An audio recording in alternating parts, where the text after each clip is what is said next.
Welcome to Blizzard Fire. We hope this video helps fire up your solution. You start by proving the machine can run Windows 11 and then enabling the tiny hardware checks that block installs.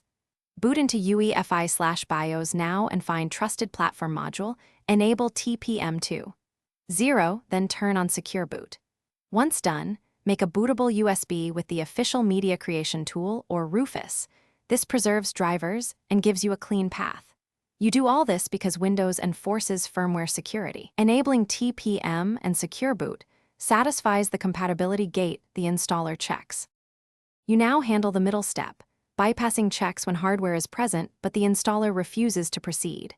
During setup, press Shift plus F10, type regedit and create a key, HKey local machine /system /setup /lab config. Then add DWORD. Bypass TPM check equals 1 and bypass secure boot check equals 1. Close regedit and the console and continue the installer.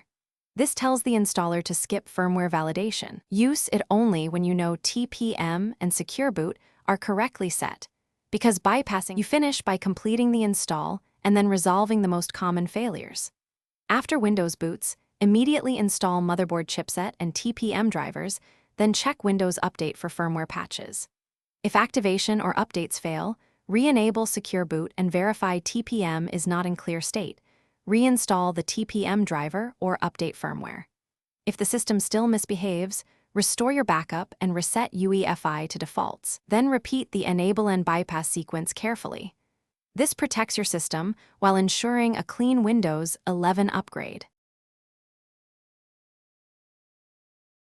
Thanks for watching. If you found this helpful, don't forget to like and subscribe.